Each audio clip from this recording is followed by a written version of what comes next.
আসসালামু আলাইকুম। আশা করি সকলে ভালো আছেন। যে যেখান থেকে দেখছেন সবাইকে ধন্যবাদ জানিয়ে শুরু করছি।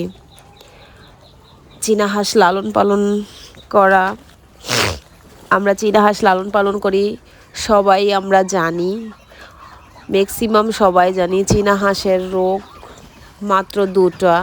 কারণ আমরা দুইটা রোগের নামই শুনি যে চীনা হাঁসের দুইটা ভ্যাকসিন আছে, চীনা হাঁসের দুইটা রোগ।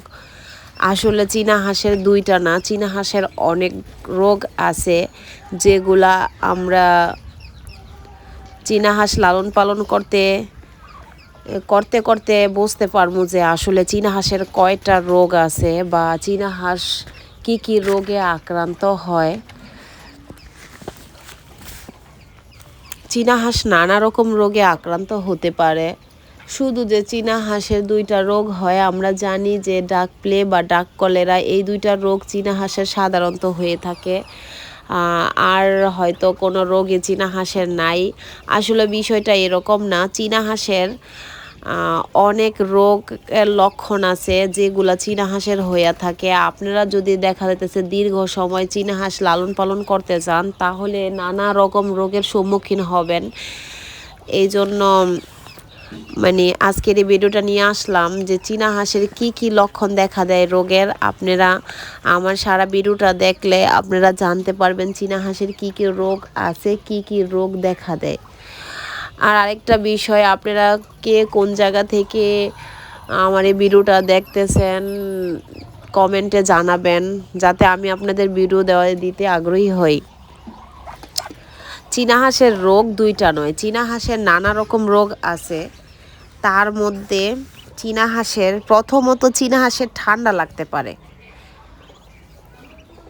চীনা হাঁসের ম্যাক্সিমাম চীনা হাঁসই দেখা যাইতেছে ঠান্ডা লাগে। এটা একটা কমন, ঠান্ডা লাগাটা কমন, এটা আমরা সবাই জানি যে হাঁসের ঠান্ডা লাগে বা হাঁসের ঠান্ডা লাগার রোগটা আমরা সবাই জানি আর হাঁসের ঠান্ডা লাগে। দ্বিতীয়ত চীনা হাঁসের পেটে গ্যাস হইতে পারে। এটা অনেক সময় বুঝি না বা অনেকের চীনা হাঁসের গ্যাস হয়েছে কিন্তু আপনারা বুঝেনি না যে চীনা হাঁসের গ্যাসের কারণে চীনা হাঁসটা অতি তাড়াতাড়ি মারা গেছে। এজন্য অবশ্যই চীনা হাঁসের গ্যাস হয়েছে কি না তা রোগ নির্ণয় করবেন, দেখার চেষ্টা করবেন, আপনারা বোঝার চেষ্টা করবেন চীনা হাঁসের কি পেটে গ্যাস হয়েছে কি না। চীনা হাঁস একদম সুস্থ। তৃতীয়ত চীনা হাঁস একদম সুস্থ, মনে রাখবেন। আপনি দেখতেছেন চীনা হাঁস একদম সুস্থ, খাবার খাইতেছে কিন্তু তার ওজন বাড়ে না। ঠিক আছে, দেখবেন একদম সুস্থ সবল ভালো খাবার খাইতেছে কিন্তু চীনা হাঁসের ওজন বাড়তেছে না। চীনা হাঁস 3 মাসে যতটুক বড় হওয়ার কথা হইতেছে না, তারপরে 6 মাসে যতটুক বড় হওয়ার কথা ততটুক বড় হয় নাই। চীনা হাঁস একদম ছোট রয়ে গেছে। ঠিক আছে, দেখা যাইলে মনে হইতাছে যে চীনা হাঁস মাত্র 3 মাস 4 মাসের গুলা, 6 মাসের গুলা 3 মাস 4 মাসের মতো দেখা যাইতাছে। এটাও একটা চীনা হাঁসের রোগ। চতুর্থ রোগ, চীনা হাঁস চুনা পায়খানা করতেছে। ম্যাক্সিমাম সময় দেখবেন চীনা হাঁসে প্রায় সময় দেখা যাইতেছে যে চীনা হাঁস চুনা পায়খানা করে। এটাও একটা রোগ, চীনা হাঁস চুনা পায়খানা করা। তারপরে হইল গিয়া চীনা হাঁস দেখতে একদম সুস্থ কিন্তু তার দেখবেন হঠাৎ গাড় বাঁকা হয়ে গেছে। আমরা অনেক চীনা হাঁসেরই দেখি হঠাৎ চীনা হাঁসের গাড় বেঁকা হয়ে গেছে। আসলে কি কারণে হয়েছে আমরা তা বুঝি না। এটাও একটা সমস্যা, চীনা হাঁসের গাড় বেঁকা হয়ে যায়। ঠিক আছে, দেখবেন চীনা হাঁসের নেঙুর বা এই যে নেঙুরের পাখা হঠাৎ বেঁকা হয়ে গেছে।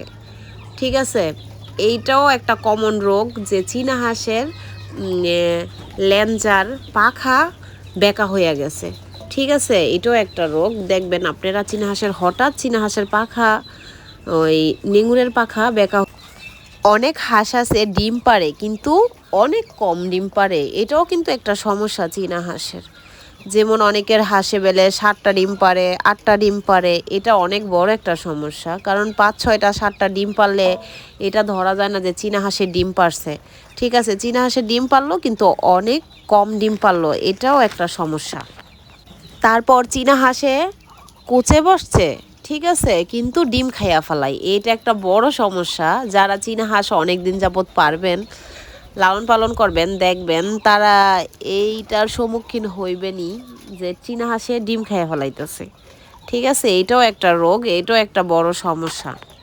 তারপর দেখবেন চীনা হাঁসে ডিম পারছে কিন্তু ডিম অপুষ্টি ডিম পারছে। আর এই ডিম থেকে যদি বাচ্চা, মানে আপনারা দেখেন না অনেক ডিম থেকে বাচ্চা ফুটতেই পারে না। ঠিক আছে, সবগুলার মধ্যে ডিম আছে, যখন ডিম ফুটার সময় আইছে অপুষ্টি ডিমগুলাই বাচ্চাগুলা ফুটটা বের হইতে পারে না। তো এইটাও একটা বড় সমস্যা। তো আপনারা এই কাজটা দেখবেন, অনেক অপুষ্টি ডিম আছে বা অপুষ্টি বাচ্চা কোনো প্রকারে যদি ফুটেও যায়, দেখবেন 3-4 দিনের মধ্যে ওই বাচ্চাগুলা মারা যায়। এটাও একটা চীনা হাঁসের বড় সমস্যা। তারপরে দেখবেন চীনা হাঁস খাবার খাইতেছে, সুস্থ আছে, কিন্তু হঠাৎ চীনা হাঁসের একটা চোখ গুলা হয়ে গেছে বা চোখ দিয়ে পানি পড়তেছে, পানি পড়তে পড়তে ওই চোখটা গুলা হয়ে গেছে। এটা ম্যাক্সিমাম চীনা হাঁসের দেখা যায় যে চীনা হাঁসের মানে চোখগুলা হয়ে যায়। ঠিক আছে, শুধু শুধুই চোখ দা পানি পড়তেছে, পানি পড়তে পড়তে চোখগুলা হয়ে যায়। তারপরে আপনারা কমন একটা জিনিস, চীনা হাঁস লালন পালন করতেছেন, দেখবেন চীনা হাঁসের পাখা ঝুল্লা গেছে গা। যখন পাখা উঠবো তখন দেখবেন একদম পাখা ঝুল্লা গেছে গা। এগুলো একদম মারাত্মক একটা খারাপ একটা জিনিস, যেগুলার পাখাগুলা ঝুল্লা যায়। দেখবেন এমনি অনেক মোটা তাজা, খুব ভালো সুন্দর স্বাস্থ্য বাস্থ্য খুবই ভালো, কিন্তু ওর পাখা ঝুল্লা গেছে গা। এই ঝুলাটা সারা জীবন থাকে, সারা বছরই থাকে। ঠিক আছে, ও যতদিন বাঁচে এই ঝুল্লা গেছে গা। এইটাও একটা বড় সমস্যা চীনা হাঁসের জন্য। চীনা হাঁস, তারপরে চীনা হাঁস ডিম পারছে কিন্তু নরম ডিম পারছে। এটাও একটা অনেক বড় একটা সমস্যা। চীনা হাঁস ডিম পারে কিন্তু ডিম নরম হয়। তারপরে দেখবেন চীনা হাঁস বারবারে পালক চেঞ্জ করতেছে। সাধারণত আমাদের চীনা হাঁস পালক চেঞ্জ করবো 1 বছর পর, কিন্তু চীনা হাঁস বারবারে পালক চেঞ্জ করতে